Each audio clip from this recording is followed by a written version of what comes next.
বলতেছে ও মদিনার মাটি রে সকল সুখ বুঝি তোর কপালে ও মদিনার মাটি রে সকল সুখ বুঝি তোর কপালে ও মদিনার তোর বুকে আমার নবী যার লাগি পাগল সবই যার তরে হইল সৃষ্টি ত্রিভুবন ঠিক না বলে ও মদিনারে তোর বুকে আমার নবী যার লাগি পাগল সবই যার তরে হইল সৃষ্টি ত্রিভুবন ভাবি আমি সারা কোণে কখন যাব সেখানে ভাবি আমি সারা কোণে কখন যাব সেখানে সহে না আমার প্রাণে ও মদিনার মাটি রে সকল সুখ বুঝি তোর কপালে জোরকান সুবহানাল্লাহ ও মদিনার পাখি যদি হতাম আমি উড়ে উড়ে যেতাম আমি থাকতো না মনের কোনো যন্ত্রণা ঠিক না এটা জোরে বলেন না ও মদিনারে পাখি যদি হতাম আমি উড়ে উড়ে যেতাম আমি থাকতো না মনের কোনো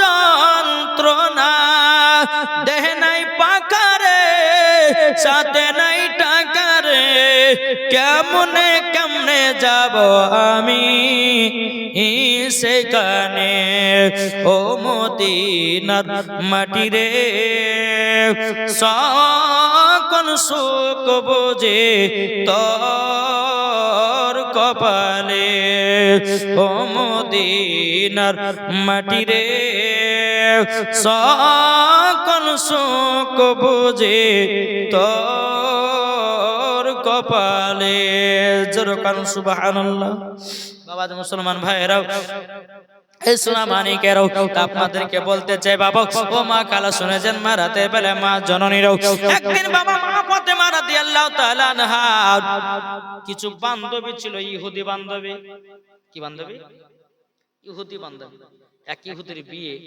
তখন ইহুদিদের মধ্যে বলে চলো আমাদের বান্ধবী তো ছিল খাতুনে জান্নাত চলো তাকে দাওয়াত করব আর দাওয়াত করে তাকে ভরা লোকের সামনে অপমান করব ইহুদি নারীগুলো মনে মনে ছলনা করছে চলো দাওয়াত করব খাতুনে জান্নাত ছিঁড়া কাপড় পরে খানা খাতে ভরা লোকের সামনে অপমান করব ওই নারী করে এক পা দুপা করে খাতুনে জান্নাতকে বাবা দাওয়াত করার জন্য চলে গেল যাওয়ার পরে আমার নবীকে বলতেছে বলো গো নবীজি আপনার ছোট কন্যা আছে বলে হ্যাঁ আছে তো ঘরের ভিতরে যাও বাবা ইহুদি নারী গেল এক পা দুপা করে আপনার ঘরের ভিতরে প্রবেশ করেছে এক খাতুনে জান্নাত তবে শোনো গো তোমার দাওয়াত থাকলো বলে কিসের বলে আমার বিয়ে তুমি দাওয়াত খেতে যাবো এখন মা ফাতেমা রাদিয়াল্লাহু তাআলা আনহা তিনি বলছে বোনেরা আমি এইরকম ভাবে দাওয়াত কবুল করতে পারবো না বলে কেন আমার আব্বা হুজুরকে জিজ্ঞাসা করতে হবে আমার আব্বা হুজুর যদি দাওয়াত কবুল করতে বলে তাইলে করব আর যদি না করতে বলে আমি করতে পারবো না এখন খাতুনে জান্নাত ঘর থেকে বেরিয়ে এসে বলছে আব্বা জান গো ওগো আব্বা জান আমার বান্ধবীরা এসেছে আমাকে দাওয়াত করার জন্য আব্বা জান আমি কি দাওয়াত কবুল করব নাকি ও আব্বা জান একটুখানি বলেন আমার নবী বলছে বেটি ফাতেমা যাও দাওয়াতটা কবুল করে নাও আপনারা হয়তো বলবেন যে হুজুর ইহুদির বাড়িতে খাতুনে জান্নাত খানা খেতে গেলে কেন আরে বাবা কেন গেল এটা তো একটু পরে বুঝতে পারবেন বাবা এখন আমার নবী মুস্তাফা বলছে বেটি যাও দাওয়াতটা কবুল করে নাও এখন বাবা তার বান্ধবীদের সামনে এসে বলছে গো বান্ধবীরা ঠিক আছে তোমাদের দাওয়াত আমি কবুল করলাম এখন ইহুদি নারীগুলো বাড়ি থেকে বিদায় করে রাস্তাতে বলতে বলতে যাচ্ছে যাচ্ছে, বলে খাতুনে জান্নাত যেমনই আসবে তেমনই তাকে অপমান করব। এই তাদের মনে ছিল না। এখন খাতুনে জান্নাত মা ফাতেমা রাদিয়াল্লাহু তাআলা আনহা, তিনি বাবাজি এশার নামাজ পড়ে নেওয়ার পর কিছুক্ষণ পর তাহাজ্জুদের নামাজ পড়ে গভীর রাত্রিতে আল্লাহর কাছে হাত তুলে দোয়া করতে লেগেছে। বলে আল্লাহ, ওগো রব্বুল আলামিন, আল্লাহ গো সকাল হলে পরে আমাকে ইহুদিদের বাড়ি, ইহুদি নারীদের বাড়ি খানা খেতে যেতে হবে, দাওয়াত খেতে যেতে হবে, কিন্তু আল্লাহ গো আমার কাছে সেরকম তো ভালো কোনো পোশাক নাই। আল্লাহ, আমার তো কোনো ভালো পোশাক নাই। আল্লাহ গো আমাকে একটা ভালো পোশাক যদি ব্যবস্থা করে দিতেন আমি বড় আনন্দিত হতাম। আর দেখবেন বাবা, মা বোনেরা যত সাজে তত মজা লাগে দেখতে। আমার মা বোনেরা দেখবেন বাবা, যত নতুন কাপড় থাকুক না কেন, ডিজাইনের জামা পেলে পরে আবার একটা কেনার জন্য ছটফট ছটফট করে, কি করে না? কি করে না? অনেকজন করে বলে আব্বা এটা কেন, অমুক জন আমাকে বেটু অমুক জামা লেছে আমাকে কিনে দেব, মানে চোখে ঘুম নাই। জি, আর যতগুলি বাবা যে ঈদের সময় মেয়েরা কাঁদে, সব চোখে আপনার দূরবীনতে আপনার সার্চ করে দেখবেন, প্রত্যেকটা মেয়েদের চোখের পানিতে বাজে সমস্ত জামার কান্না সব, বুঝেছেন না? জি, এদিকে খাতুনে জান্নাত দোয়া করছেন গভীর রাত্রিতে, এদিকে হযরত বেলাল আযান দিয়েছেন, আসসালাতু খায়রুম মিনান নাওম।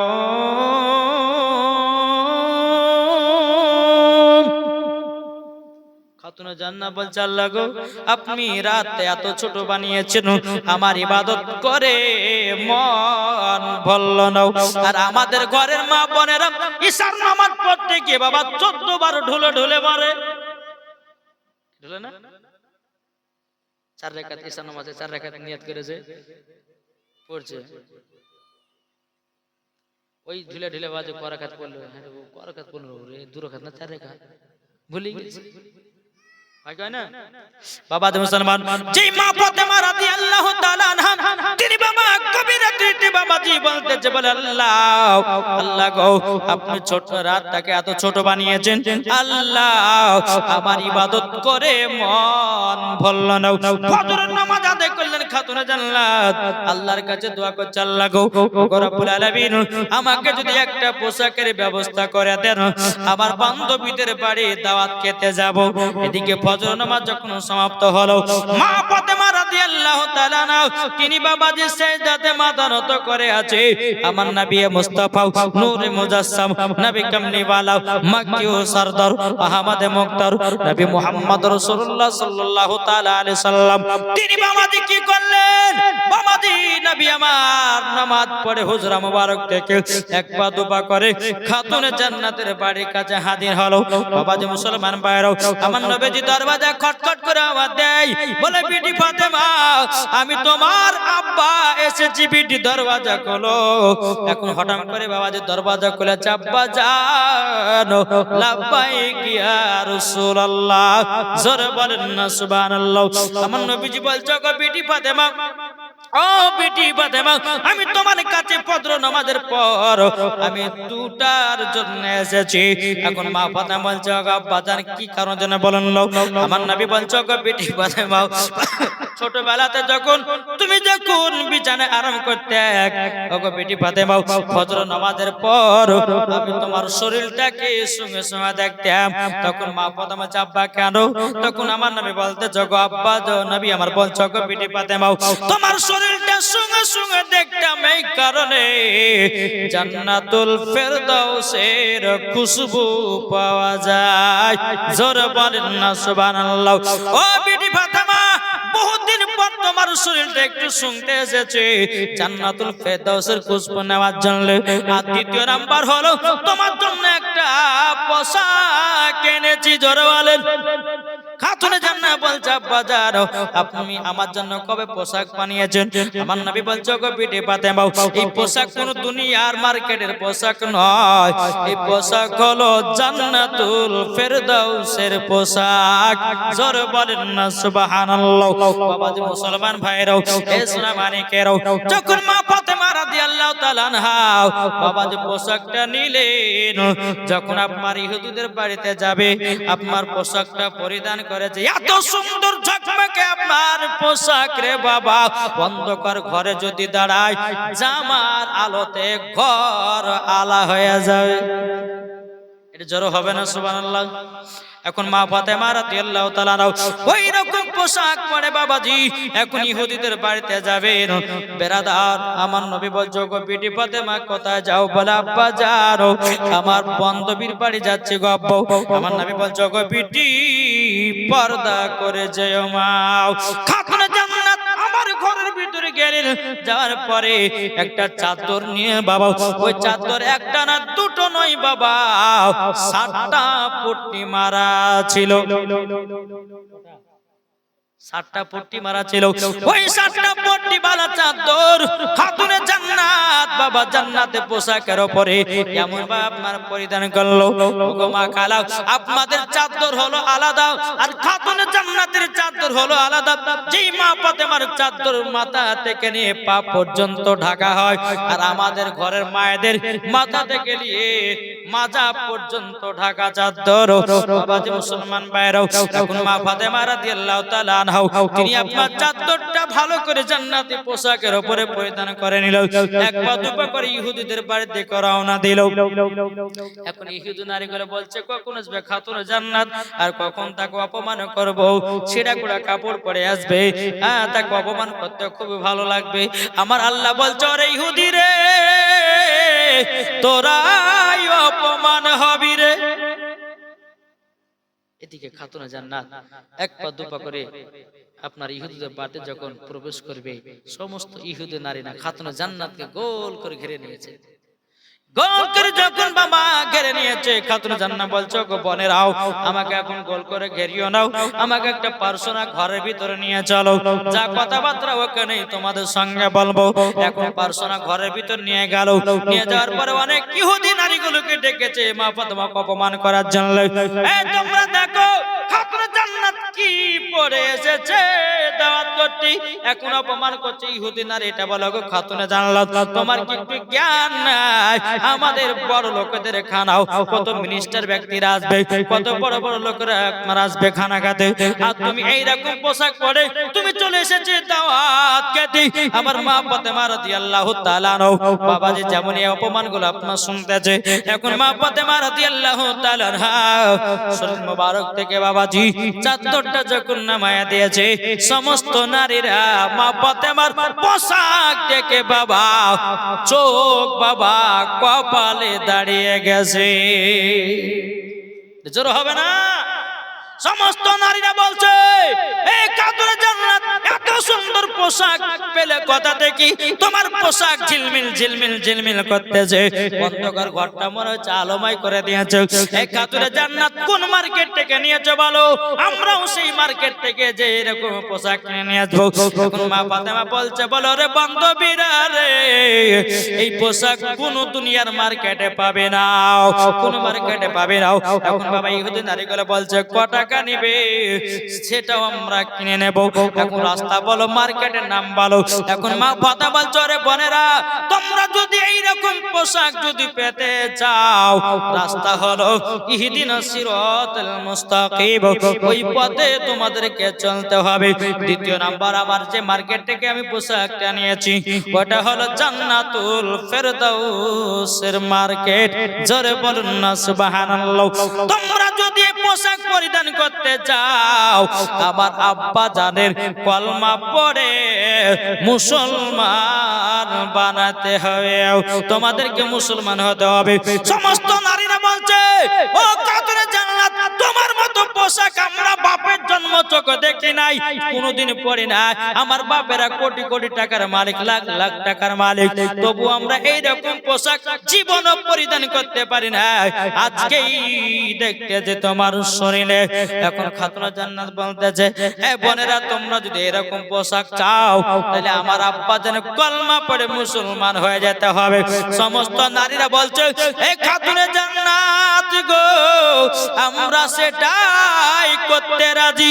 খাতুনে জান্নাত বলে বলে পড়লা ইলাহা ইল্লাল্লাহু মুহাম্মাদুর রাসূলুল্লাহ সাল্লাল্লাহু তাআলা আলাইহি সাল্লাম। কিতাবের মধ্যে পাওয়া যায় বাবাজি সেই দিন খাতুনে জান্নাত কলমা পড়েছিলেন। কোন কিতাব বলছে 40টা, আবার কোন কিতাব বলছে 440 জনকে খাতুনে জান্নাত কলমা পড়িয়েছিলেন। খাতুনে জান্নাত ওই ইহুদির বাড়ি থেকে আসার পরে আমার নবী বলছে বিটি ফাতেমা আচ্ছা বলো কেমন মজা লেগেছে। আমার নবী বলছে খাতুনে জান্নাত বেটি ফাতেমা বান্ধবের বাড়িতে যে কেমন মজা লাগলো বলো। তখন আমার মা ফাতেমা বলছে আব্বা জান, ও আব্বা জান এত মজা লেগেছে এরকম মজা কোন জায়গাতে পাই নাই। বেটি বলে কেন? বলে আব্বা জান আমি চাদরটা যেটা পরে গেছিলাম 7টা পট্টি মারা ছিল, কিন্তু আব্বা গোয়ারা ভেবেছিল আমি ছেঁড়া কোড়া কাপড় পরে এসেছি। যেমন চাদরটা নেমে দিয়েছি আব্বা তার পোশাক দেখে পাগল হয়ে গেছে, আর তারাই পোশাক পড়বে বলে আব্বা গো আপনার কলমা পড়ে মুসলমান হয়ে গেছে। আমার নবী বলছে গো বিটি ফাতেমা তার জন্য তো তোমাকে পাঠিয়েছিলাম ইহুদিদের বাড়িতে, ওই নারীরা কলমা তোমার কাছেই পড়বে, তার জন্য তোমাকে দাওয়াতটা কবুল করতে বলেছি। যারা বলো সুবহানাল্লাহ। তাই মা গো এই সম্মান কে দিয়েছেন? একটু জোরে বলেন না সম্মান। মা তুমি যদি ভালো পদে থাকো তোমার আল্লাহ তোমাকে সম্মান দিবে, ঠিক কিনা বলে? জি, কোন মহিলা যদি ভালো পদে থাকে তা আল্লাহ সম্মান দিবে কি দিবে না? ইনশাআল্লাহ দিবে। মাগো খাতুনে জান্নাতের মতো নারী হন ইনশাআল্লাহ দেখবেন। ওই মা ফাতেমার মতো নারী হয়ে যদি আপনারা জান্নাত যেতে পারেন ইনশাআল্লাহ মরার পরে জান্নাতি হবেন। যেই মা ফাতেমা রাদিয়াল্লাহু তাআলা আনহা জীবনে এক ওয়াক্ত নামাজ কাজা করতো না, বছরে 365 দিন তো 365 দিনই নামাজ পড়েছেন। জোরে বলো সুবহানাল্লাহ। আর আমার মা বোনেরা কি 365 দিন নামাজ পড়তে পারবে? কি পারবে? পারবে না। যে খাতুনে জান্নাতের গর্ভে থেকে ইমামে হোসাইন জন্ম নিলেন সঙ্গে সঙ্গে কিছুক্ষণ পরে জোহরের নামাজ আদায় করেছেন। আপনি বুঝেন পাগলা মনে করে রে পাগলা নয়। খাতুনে জান্নাত কোনো নাপাক ছিলেন না, তিনি হচ্ছে পাক। জোরে বলেন। ইমাম হাসান হলেন পাক, ইমাম হোসাইন হলেন পাক, আলী হলেন পাক, খাতুনে জান্নাত হলেন পাক, আমার নবী মুস্তাফা হলেন পাক। জোরে বলেন। আর কিছু কিছু ব্যক্তি বলছে নবী আমাদের মতো মানুষ, আরে বোকা তোর পেশাব তো না পাক রে, আমার নবী মুস্তাফার পেশাব পাক ছিল, তাহলে একা কি করে? ঠিক না? আমাদের শরীরে ঘাম বকরা বকরা গন্ধ করে, আমার নবী মুস্তাফার শরীর মুবারকের পাশে না মুশকে আম্বার থেকে খুশবুদার ছিল। একজন আপনার ওই বাংলাদেশের বক্তা বলছে যে নবী মুস্তাফা যখন কথা বলেন তিনার মুখ থেকে নাকি দুর্গন্ধ বেরোতো। জোরে করে নাউজুবিল্লাহ। আরে বোকা, আমার নবী মুস্তাফার থুতু মুবারকের পাওয়ার, আমার নবী মুস্তাফার মুখের আপনার সুগন্ধি মুশকে আম্বার থেকেও খুশবুদার ছিল। আরে চিটার বক্তা বলতেছে ওই যে নবী যখন কথা বলতো তখন নাকি মুখ থেকে দুর্গন্ধ বেরোতো। এই বক্তাকে জুতের বাড়ি পিটার দরকার আছে না বলেন? আগো জি বাবাজি মুসলমান সোনা মানিক, কিছু কিছু বক্তার ওয়াজ আছে শুনলে ঈমান তাজা হয়, আবার কিছু কিছু বক্তার ওয়াজ শুনলে বাবাজি ঈমান ধ্বংস হয়। বাবাজি বক্তব্য শুনলে পরে বুঝে শুনে বক্তার বক্তব্য শুনিয়ে, জি যাত্রার বক্তব্য শুনিয়ে ঈমান থেকে নষ্ট করিয়েন না। হ্যাঁ, ওই বক্তার আবার রমজান মাসে একটা ফতোয়া দিয়েছে কি জানেন? বলছে আজানের 3 মিনিট আগে যদি কেউ ইফতার করে তবে যে 100 নেকি, আর আজানের সময় যদি কেউ ইফতার করে তো 10 নেকি। ওকে জুতের বাড়ি পিটা দরকার আছে না বলে? সারাদিন শুকে শুকে থাকবো, 3 মিনিট আগে ইফতার করবো, রোজাটা বরবাদ করবো। তাহলে বলুন। তারপর এই বক্তা বলেছে যে মহিলাদের মেন্সের অবস্থাতে কোরআন শরীফ পড়তে হবে, তারপর কোরআন শরীফ পড়তে হবে। তারপর যে কালো পাকার গোশত খাওয়া জায়েজ, কেঁচা খাওয়া জায়েজ, ঝিনুক খাওয়া জায়েজ। হ্যাঁ, তারপর হচ্ছে আপনার আরো যে কত কি বলেছে রে বাপ, ওকে ধরে নিয়েছে ওই কেঁচা ঝিনুক খাওয়াইতে হবে। জি এত বাবাজি উল্টা পাল্টা ফতোয়া দিচ্ছে আপনার মুসলমানদের ভিতরে। আর এই বক্তাদের জন্য বাবাজি আজ আমাদের মুসলমানদের এই অবস্থা। মুসলমানদের কোনো সম্মান নাই। এখন মুসলমান মুসলমান ঝগড়া, এখন বেধর্মীরা বলছে যে মুসলমান ধর্ম এলে যেরকম নাউজুবিল্লাহ। জি নাইলে পরে এই অসম সরকার বলতে পারে যে কোরআনকে বদর মাঠে পড়ে ছাই হয়ে গেছে, 27 জন শয়তান বলে কোরআন লিখেছে, যেরকম নাউজুবিল্লাহ। এই অসম সরকার বলেছে। তারপরে নাকি বলেছে অসম সরকার বলছে আমি বাংলাদেশ থেকে 21,000 টাকা দিয়ে একটা কোরআন লিখেছি, এই কোরআনটা হচ্ছে সত্য কোরআন, এই কোরআন কোন মুসলমানের কাছে নাই। যেরকম নাউজুবিল্লাহ। ওকে জুতের বাড়ি পিটার দরকার আছে না বলে? শুধু একবার ওকে যদি পাই না তো কত যে মুসলমান আর হাড়কে ঘুরিয়া ঘুরে তাহলে মালিক জানে। পবিত্র কোরআন লে। রাজনীতি করবে তো কোরআন লে কথা বলবে, রাজনীতি করবে তো কাবা নিয়ে নবীকে নিয়ে করবে, রাজনীতি করবে তো বাবাজি ধর্ম নিয়ে রাজনীতি করবে। আল্লাহ পাক আল্লাহ তাআলা বলছে একবার কবরে আই, কত রাজনীতি করবি? কবরে যেদিন আসবেন সেই দিন বুঝবি রাজনীতি কাকে বলে। ধর্ম নিয়ে রাজনীতি, কোরআন নিয়ে রাজনীতি করছে না, করছে না? আপনার দুনিয়াতে বুঝতে পারছেন না, পারছেন না? জি। তো বাবাজি মুসলমান আসুন আমরা সকলে সঠিক পথে থাকবো, নবীকে মোহাব্বত করব, নবীর সুন্নাতকে মেনে চলবো। বাবাজি সঠিক পথ আপনার হারাম খাবার থেকে দূরে সরে থাকতে হবে, হালাল রুজিটা খেতে হবে। হালাল রুজি খেলে পরে আল্লাহ বলছে ওর বাড়িতে বরকত হবে। যারা বলো সুবহানাল্লাহ। তাই বাবাজি মুসলমান আপনারা সকলেই 5 ওয়াক্ত নামাজ পড়বেন, পড়বেন তো নাকি? কি পড়বেন না? বলেন ইনশাআল্লাহ। আল্লাহ গো এই ভাইদেরকে এই মায়েদেরকে 5 ওয়াক্ত নামাজি বানিয়ে নিয়ে জোরে বলেন আল্লাহ বাবিন। বাবাজি মুসলমান একবার দুরূদ শরীফ পাঠ করুন। আল্লাহুম্মা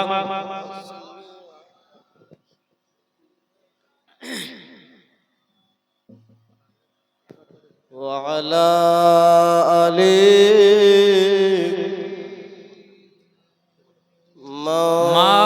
মাওলানা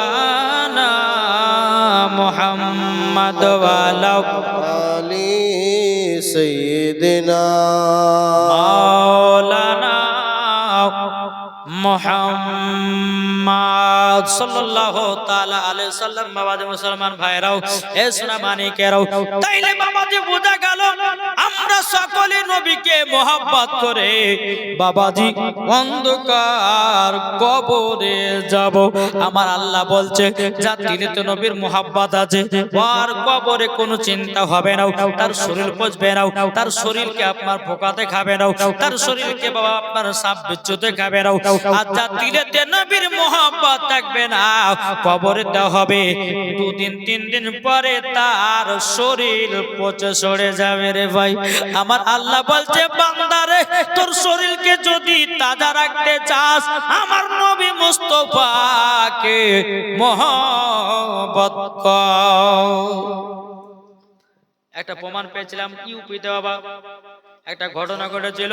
একজন আলেমের বাবা কবর দাফন, আপনার আলেমের একটা লাশকে দাফন করা হয়েছিল 14 বছর আগে। কত? 14 বছর আগে। এখন গ্রামের মানুষেরা কবরস্থানকে আপনার পরিষ্কার করার জন্য জেসিপি নিয়ে এসেছিল।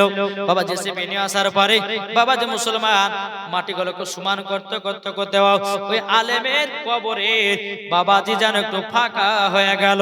বাবাজির লাশটা দেখা যাচ্ছে। এখন গ্রামের মানুষেরা বলতেছে কি করা যায়, বলে লাশটাকে তুলে অন্য জায়গায় দাফন করো। এখন লাশটা তোলা হলো, তোলার পরে বাবাজি কাফনটা করে দেখতেছে বাবা একজন আলেম যেমনকার চেহারা তেমনই আছে রে বাবা। 14 বছর আগের লাশ বাবাজি যেমন চেহারা তেমনই আছে, দাড়ি যেমন তেমন কারি আছে বাবা। বেরাদর ইসলাম মাদ্রাসা মানিকেরাও এ সোনা মানিকেরাও, এদেরকে বলা হয় বাবাজি জিন্দা দরওয়ালে। কি ঠিক না? তো বাবাজি এই যে আলেমের কবরে আপনার 14 বছর আগে তাকে দাফন করা হয়েছিল, আর সে আলেমের লাশ কবর থেকে যখন আপনার বের করা হলো তো তার শরীরটা দেখা যাচ্ছে জিন্দা জিন্দা। 14 বছরে কোনো হাড়গোড়ি পাওয়া যাবে কি? পাওয়া যাবে গো? তাহলে নিশ্চয় তিনি আল্লাহ নেক বান্দা ছিলেন, আলেমে দিন ছিলেন। কিন্তু বাবাজি এ সোনা মানিকেরও উনার আপনার কিনা উনার একজন বলে ওলি ছিলেন। তিনি বলতেন এই মুরিদ আমার সব সময় ফজর নামাজের পর সূরা ইয়াসিন তেলাওয়াত করত। আর সূরা ইয়াসিন তেলাওয়াত করতে করতে কেউ যদি বাবা মারা যায় আমার আল্লাহ বলতে তার শরীর কিয়ামত পর্যন্ত পচবে না। আপনাদেরকে বলি ও মা খালা, এখন তো আমার মায়েরা কোরআন পড়া ভুলে গেছে রে বাবা। টাকার উপর তুলে তুই দিয়েছি, কোরআনে আপনার ঝোল পড়ে গেছে, কোরআনে আপনার মা কষে জাল বিছিয়ে দিয়েছে। বাবা যে কোনো মা কোরআন পড়তে ভালো লাগে না বাবা, যেমন সকাল হচ্ছে অমনি মোবাইল নিয়ে বসে যাচ্ছে। আর কিছু কিছু মহিলা বিড়ি বানছে আবার সামনে আপনার মোবাইল রেখে দিয়েছে, বাবা সিনেমা দেখছে, ভিডিও টুকটুক করে বানতেছে। ও গো মা জননী, তোমার কি কবর কথা মনে নাই? ও মা তুমি কি কবরে একদিন যাবা না? ও গো মা কবর কথা লক্ষ্য করো মা। সকাল বেলাতে উঠুন, ফজর নামাজ পড়ুন, সূরা ইয়াসিন তেলাওয়াত করো, সূরা ইয়াসিন তেলাওয়াত করো, দেখবা তুমি আরাম পাবা, তোমার বাড়িতে আল্লাহ বরকত দেবে। প্রত্যেকটা মায়েদের কাছে মা ফজর নামাজের পর সূরা ইয়াসিন পড়েন, সূরা রহমান পড়েন, সূরা মুলুক পড়েন, দেখবেন ওই বাড়িতে আল্লাহর রহমত বর্ষিত হবে। জোরে কান সুবহানাল্লাহ। জি, আজ আমরা মুসলমান কোরআন পড়া ভুলে গেছি। আচ্ছা বলুন তো, ফজর নামাজের পর কে কে কোরআন তেলাওয়াত করে একটা হাত তুলে দেখান তো। কেউ আছেন? কেউ আছেন? তলবে ইলমেরা তো পড়ে, তারা বাদ দিয়ে আমি পাবলিকের কথা বলছি। কেউ পড়েন কোরআন ফজর নামাজের পর? পড়েন ফজর নামাজের পর যারা সঠিক নেক বান্দা হবে, আলহামদুলিল্লাহ, এই কোরআন যদি পড়েন, একটা যদি হরফ যদি পড়েন তো 10টা নাকি, কটা বললাম? একটা হরফ যদি পড়ে তো 10টা নাকি, 10টা গুনাহ মাফ করবে, 10টা রহমত বর্ষিত করবে আল্লাহ। জোরে বল সুবহানাল্লাহ। এই কোরআন বাবা যে কোরআনে মর্ম বুঝে সেই বাবা কোরআন পড়ে। তা আপনাদেরকে বলতে চাই, ও মা খালা, পবিত্র কোরআন তেলাওয়াত করুন, আমল করুন, ইনশাআল্লাহ দেখবেন ওই কোরআনের আমলে আপনি জান্নাতি হবেন। তাই বাপ, সূরা ইয়াসিন তেলাওয়াত করুন, সূরা মুলুক তেলাওয়াত করুন, সূরা রহমান তেলাওয়াত করুন, দেখবেন ওই বাড়িতে আল্লাহর রহমত বর্ষিত হবে। আর বাড়িতে যদি বরকত বাড়াতে চান, আমি মায়েদেরকে বলছি, বাবার ভাইরা তো পড়তে পারবে না কাজ খাতিরে, আমি মায়েদেরকে বলছি, যদি বাড়িতে বরকত বাড়াতে চান তাহলে ইশার নামাজের পর একটা আমল আছে, সে আমলটা হচ্ছে সূরা ওয়াকিয়া 27 পারা। সূরা রহমানের পরে পরেই সূরা ওয়াকিয়া পাবেন। এই সূরা ওয়াকিয়াটা আপনি প্রত্যেকদিন ইশার নামাজের পর পড়বেন আর আল্লাহর কাছে দোয়া করবেন যে আল্লাহকে রুজি রোজগার বরকত। আল্লাহ বলছেন যে সূরা ওয়াকিয়া তেলাওয়াত করে ইশার নামাজের পর তার জীবনে টাকা পয়সার অভাব হবে না। জোরে বলেন সুবহানাল্লাহ। জি, আমি নিজে আমল বলতে হয় না কথাগুলো, এই আমলগুলো আমি নিজেই করেছি। জি, এই আমলগুলো আমি নিজেই করেছি বা এখনো টাইম পেলে এখন জালসা, তো রাতে জালসা করছি বেরাদ ইসলাম। হ্যাঁ, তার জন্য কোন সময় হয়তো পড়তে পারছি, কোন সময় পড়তে পারছি না। তো বাবাজি মুসলমান, সূরা ওয়াকিয়া 100% বলছি, সূরা ওয়াকিয়া আপনি তেলাওয়াত করুন, দেখবেন আপনার টাকা পয়সা কোথা থেকে আসবে আপনি নিজে বুঝতে পারবেন না। জি, তাই মায়েদেরকে বলতেছে, মা সূরা ওয়াকিয়া সূরা রহমানের পর আপনারা সূরা ওয়াকিয়া ধরে পাবেন, ইনশাআল্লাহ পড়বেন, আমল করবেন, আল্লাহ পাক আল্লাহ তাআলা ওই বাড়িতে রহমত বর্ষিত করবে। জোরে বলেন আল্লাহ পাবেন। তাই আমি মায়েদেরকে বলবো, আর 5টা পোশাকের কথা আমি বলে যাচ্ছি মায়েদেরকে, ও মা খালা শুনে যান, মা রাতের বেলায় এই 5টা পোশাকের ভিতরে একটাও পোশাক যেন মহিলারা পরিধান না করে। 5টার ভিতরে পোশাক, যদি কোনো মহিলা 5টার ভিতরে একটা পোশাক যদি পরিধান করেন তাকে মরার পর জাহান্নাম যেতে হবে, একবার 100% জাহান্নাম যেতে হবে, কিচ্ছু করার নাই। তাই বাবাজি চলুন এই 5টা পোশাকের কথা আপনাদেরকে বলবো, একটা নাত করি, একবার দরুদ শরীফ পাঠ করুন। আল্লাহুম্মা সাইয়্যিদিনা মাওলানা মুহাম্মদ ওয়া আলা আলি সাইয়্যিদিনা মাওলানা মুহাম্মদ সাল্লাল্লাহু মুহাম্মাদিন সাল্লি আলা মুহাম্মদ। হরদম জবান সে লিখলো পাক নামে মুহাম্মদ, হরদম জবান সে লিখলো সফিয়ানা মুহাম্মদ। কে বলতেছে ঝড় ঝড় ঝড় রহমত ঝরে সুবে সাদিকের ভরে, বলছে ওরে কবুতর এলো খোদার পয়গম্বর মা আমিনারি কোলে। জোর হবে না সুবহানাল্লাহ? সুবহানাল্লাহ। বলছে ওরে কবুতর এলো খোদার পয়গম্বর মা আমিনারি ঘরে, ঝড় ঝড় ঝড় রহমতি ঝরে সুবে সাদিকের ভরে, বলছে ওরে কবুতর এলো খোদার পয়গম্বর মা আমিনারি ঘরে। যার চেহারাতে নূরের ঝিলকি মারে, হাসিল যেন মুক্তা ঝরে। জোর হবে না সুবহানাল্লাহ। যার চেহারাতে নূরের ঝিলকি মারে, হাসিল যেন মুক্তা ঝরে।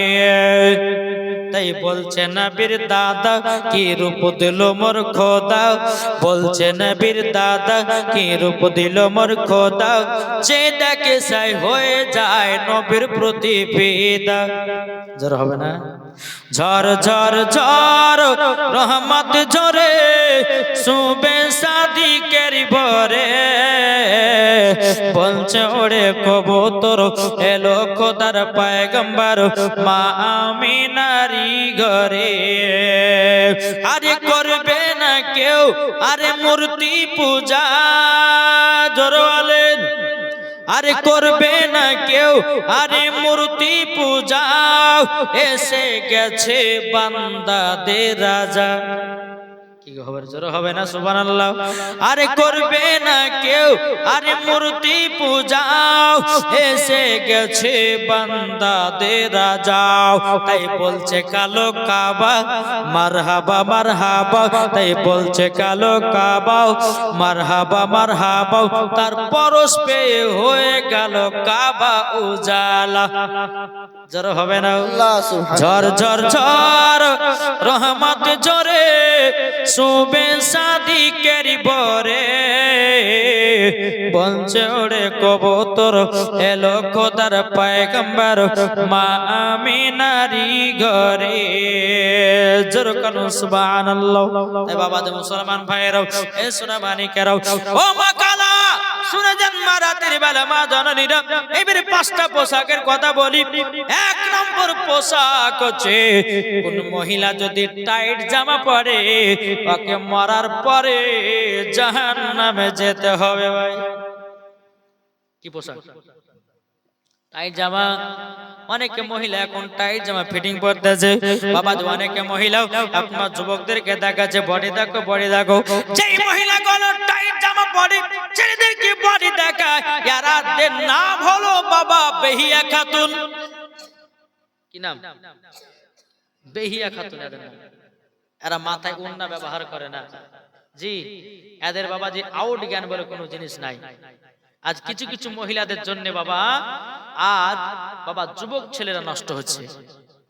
আমার নবী বলেছেন এক ধরনের নারী আছে তাদেরকে জান্নাতে দেওয়া হবে, আর এক ধরনের নারী আছে তাদেরকে জাহান্নামে দেওয়া হবে। ও মা খালা কোনটা হবেন ভেবে নেন। যদি খাতুন জান্নাতের মতো নারী হন তাহলে জান্নাতি হবে, আর যদি বেধর্মীদের নারীদের মতন যদি হয় তো জাহান্নামের লকড়ি করে পোড়াবে। এক নম্বর হলো তাহলে টাইট জামা পরা চলবে না।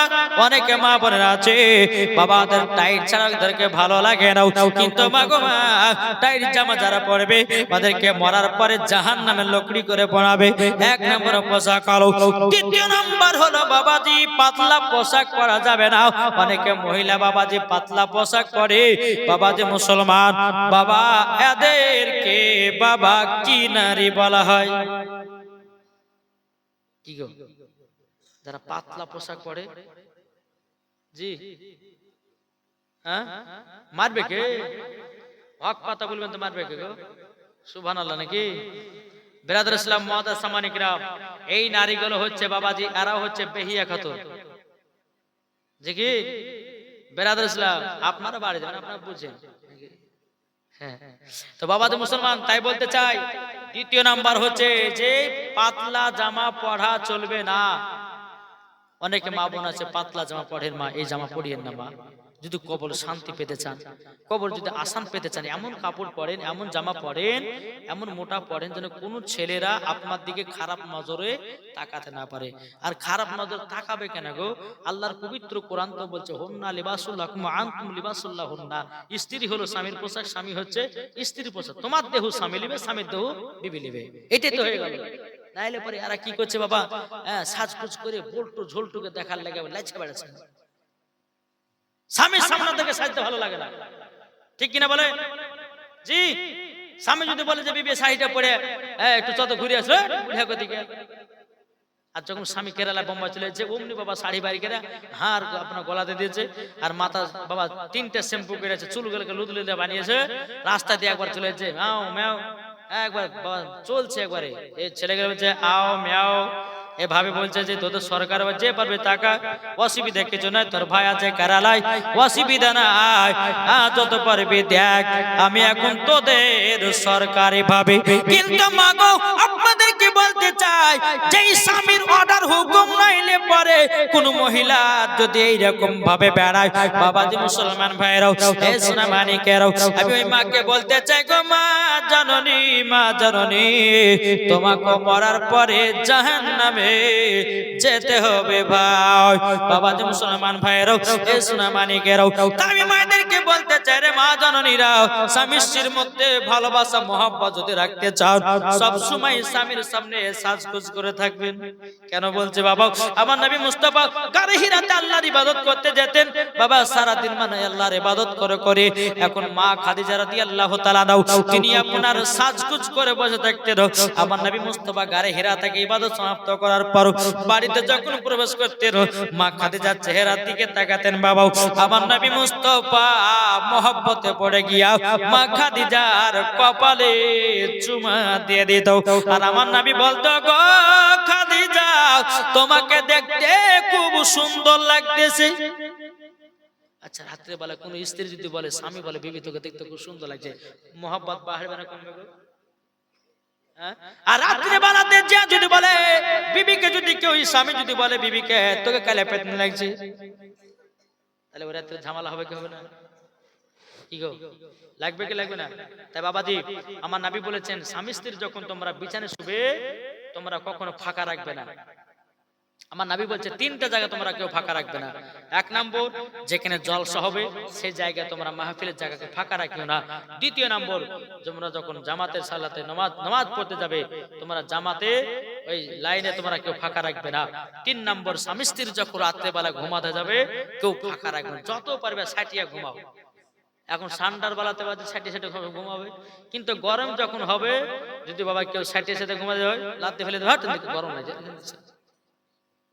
ঠিক না বলে তাহলে মহব্বত হবে কি করে বাবা যে মুসলমান ভাইরাও এই সোনা মানিকেরাও আমার নবী মুস্তাফা সাহেবে লাউলা সাল্লাল্লাহু তাআলা আলাইহি সাল্লাম মা খাদিজাকে এত মহব্বত করতেন তাই আমি মায়েদেরকে বলতে মাও স্বামী যদি মন পেতে চান গো মা ভালো করে সাজগোজ করে থাকবেন মা তাইলে দেখবেন ওই স্বামী আপনাকে ভালোবাসবে ওই স্বামী আর কোন অন্য মেয়ের দিকে তাকাবে না কেন বলছে কিছু আতপাগলি মেয়ের জন্য বাবা এই মহিলা ওই স্বামীগুলো আপনার আরেকটা মহিলার জন্য কানেকশন করতে যায় আমি মায়েদেরকে বলবো মা এমন করে স্বামীদেরকে রাখেন এমন করে সাজগোজ করে রাখেন আপনার স্বামী যেন অন্যদিকে না তাকায় এটা আপনাদের দায়িত্ব বাবাজি মুসলমান ভাইরাও এই সোনা মানিকেরাও তাই মায়েদেরকে বলবো মা জানেরাও তাহলে দ্বিতীয় নাম্বার পোশাক হলো কেউ পাতলা জামা পরবে না যে মহিলারা পাতলা জামা পরবে ওদেরকে মরার পরে জাহান্নামের লকড়ি করে পোড়ানো হবে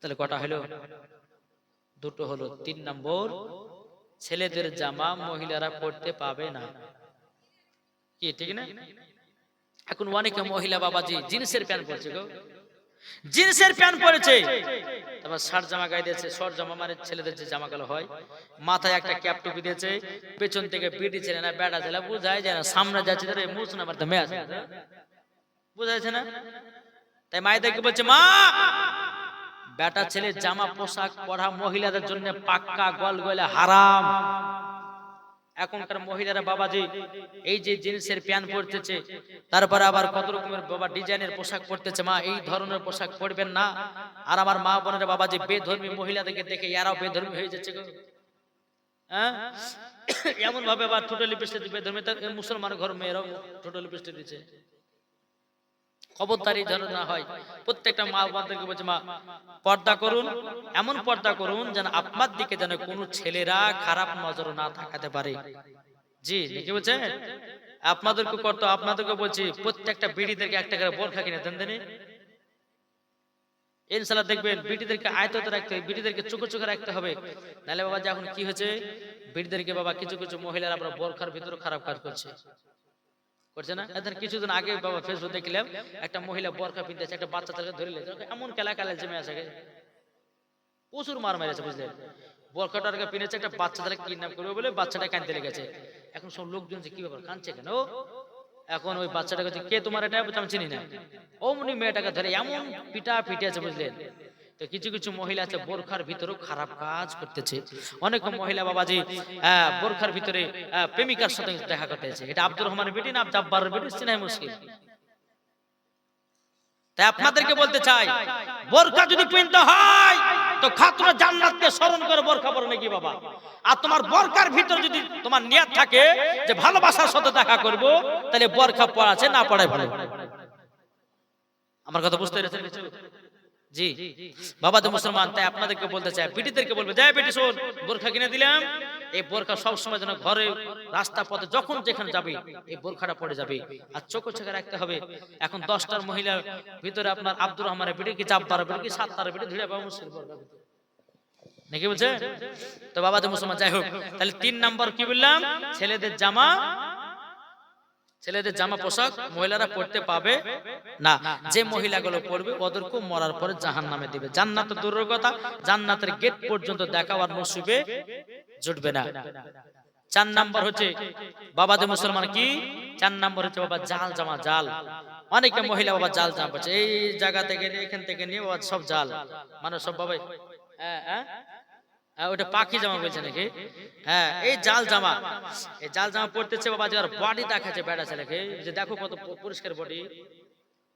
জানেন তো যারা বডি দেখে জানতে হবে ওর বাপের মনে 4টে 15 কেন বলতো, আমার বাপও ছেড়ে দিয়েছে গো, এমন এমন খারাপ খারাপ ড্রেস পিনিয়ে বাবা ছেড়ে দিয়েছে। বাপ বলছে যে 4টে 5টা বেটি হয়েছে, 3টে বেটি হয়েছে, 2টা যদি কাউ গেলে ভাগাতে পারতো 4 লাখ টাকা 8 লাখ টাকা পাইতে হলো। আল্লাহকে বাজে খারাপ খারাপ ড্রেস পিনিয়ে দিয়েছে। খবরদার, একটা ঘরে যদি কোন কন্যা সন্তান জন্ম নেয়, আমার আল্লাহ বলছে ওইবার তোর রহমত বর্ষিত হবে। 2টা তোর রহমত, 3টা তোর রহমত, 4টা তোর রহমত, 5টা তোর রহমত। আমার আল্লাহ বলতেছে এই মহিলাগুলোকে সঠিকভাবে যদি তোমরা পালন করতে পারো, তাদেরকে পর্দাতে যদি রাখতে পারো, কোরআনের শিক্ষা দিতে পারো, বাপও জান্নাতি, মাও জান্নাতি, তার বেটিও জান্নাতি। ঠিক কিনা বলেন? জি বাবা তো মুসলমান শোনা মানে না হলে পরে বাবাজি 4টে বেটা বেটি হয়েছে, এখন ফেসবুক বাড়িয়েছে, তারপরে ভিডিও, তারপরে ইনস্টাগ্রাম, আরো কত কি, বেটিদেরকে লাচাচ্ছে, বেটি লাচ